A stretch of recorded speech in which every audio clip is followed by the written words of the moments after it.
कि भगवती जिस प्रकार इस लोक में पूजी जाती है और उनकी पूजा करनी चाहिए, और उनकी पूजा से किस भोग पदार्थ को भगवती के चरणों में अर्पण करने से किस फल की प्राप्ति होती है, वो मैं कहता हूँ राजन, सावधान होकर सुनो। शुक्ल पक्ष, शुक्ल पक्ष जिसको इजोरिया के भाषा में बोलते हैं, शुक्ल पक्ष। शुक्ल पक्ष में प्रतिपदा, पड़िवा बोलते हैं, पड़िवा, प्रतिपदा, प्रतिपदा के दिन भगवती को घी का भोग लगना चाहिए। प्रतिपदा के दिन भगवती को घी अर्पण करने से घर में व्यक्ति निरोग होता है, उसके घर में कभी भी रोग नहीं होता है। ये प्रतिपदा के दिन, पड़िवा के दिन। द्वितीया के दिन भगवती के चरणों में शर्करा, जिसको हम आप मिश्री कहते हैं, शर्करा अर्पण करने से व्यक्ति दीर्घजीवी होता है।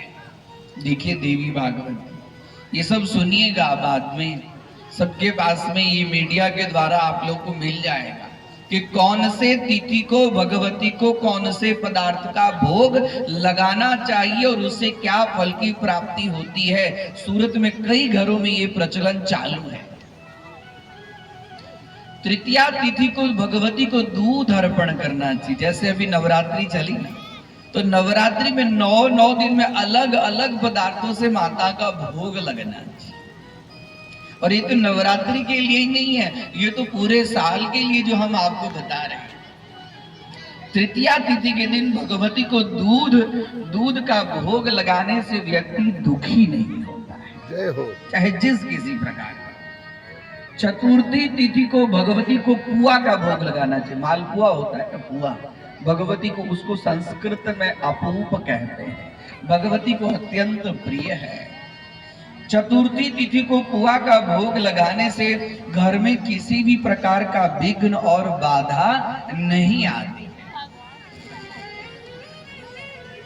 हमारे पास में कई ऐसे भक्त होते हैं, कहते हैं कि हमारे दुकान में बड़ा विघ्न बाधा आता है, व्यापार में विघ्न बाधा आता है। हम उनको कहते हैं कि आप भगवती को मालपुआ का भोग है, कुछ नहीं, घर में ही चाहिए। पंचमी तिथि को भगवती को केले का भोग लगाना चाहिए। जो व्यक्ति पंचमी तिथि को भगवती को केले का भोग लगाता है वो बुद्धिमान होता है। एकदम साधारण साधारण चीज है, खाली अपने को इतना ख्याल रखना कि आज की तिथि कौन है और क्या भोग लगाना है। षष्ठी तिथि को भगवती को मधु का भोग लगाना चाहिए। मधु के भोग लगाने से व्यक्ति के अंदर में तेज बढ़ जाता है, कांति बढ़ जाती है। हाँ? आज तो कांति बढ़ाने के लिए ब्यूटी पार्लर का हम उपयोग करते हैं। अरे और कुछ करने की जरूरत नहीं है, भगवती को मधु दो, और भगवती को मधु दोगे तो मधु का ग्रहण करोगे, और मधु का ग्रहण करोगे तो स्वतः आपकी तेज और कांति बढ़ जाएगी। ऐसी कांति बढ़ जाएगी जो फिर आपको वहां ब्यूटी पार्लर में तो मेकअप करते हो तो निकल जाता है।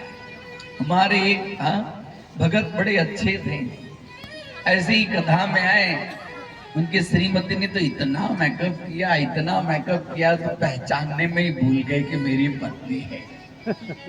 अब धीरे धीरे कथा में वहां था क्या, वहां गर्मी बहुत बढ़ती थी, पसीना आई, अब मैडम जी की तो हालत हो गई खराब।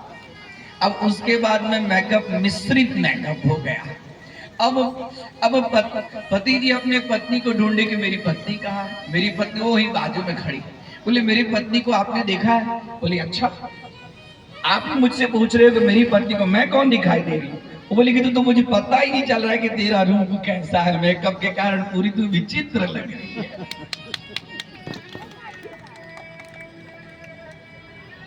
कहने का तात्पर्य है कि बाहर की बनावटी चीजों का जितना बन सके उतना उपयोग कम करना चाहिए। हमारे घर में ही इतनी सारी चीजें हैं ना, उससे हम देखिए भगवती को जो भोग लगाएंगे ना, वो मध ग्रहण करेंगे, अपने आप कांति बढ़ेगी। हम इधर उधर लोगों को आज दिखावा बड़ा मजा है। मैं कैसे दुनियादारी, ये जो सादा ही में मजा है, सरलता में मजा है। करना है अपने औषधियों का प्रयोग कर।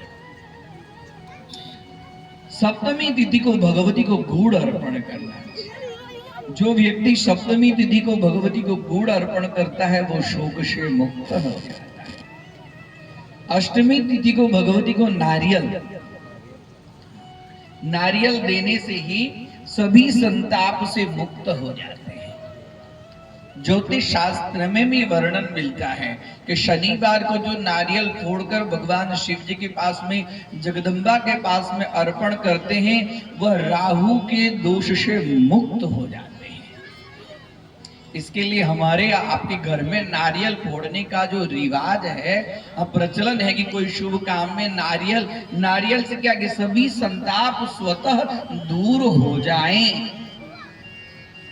नवमी तिथि को भगवती को लावा अर्पण करना चाहिए। लावा से व्यक्ति इस लोक में तो सुखी होता ही है, परलोक में भी वह लावा व्यक्ति को सुख प्रदान करता है। दसवीं तिथि को भगवती को काले तिल का लड्डू भगवती को अत्यंत प्रिय है। काले तिल का लड्डू अर्पण करने से व्यक्ति यमलोक के भय से दूर रहता है। व्यक्ति को यमलोक का भय नहीं होता।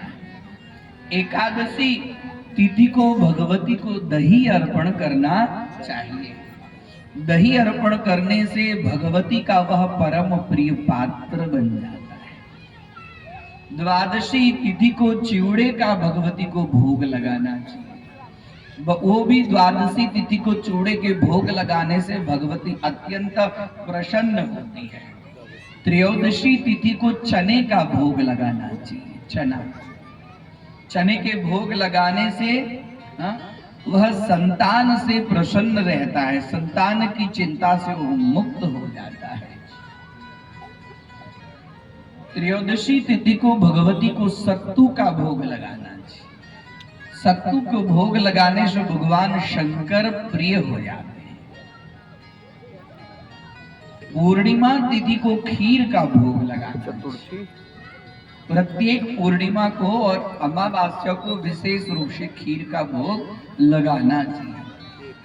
पूर्णिमा को भगवती को खीर का भोग लगाने से पितरों का उद्धार स्वतः हो जाता है और कुछ करने की जरूरत नहीं। ये हो गई 15 दिन तिथि में। और ऐसे ही जैसे शुक्ल पक्ष है वैसे ही कृष्ण पक्ष में इन तिथियों में ये भगवती को भोग लगाने से आपकी समस्त मनोकामनाएं पूर्ण होती है। और इतना ही नहीं, और विशेष कहा गया है कि जिस तिथि में नैवेद्य के लिए जो वस्तु बताई गई है उस वस्तु को उन तिथियों में हवन भी उसी पदार्थ से करनी चाहिए। बोलिए दुर्गा महारानी की।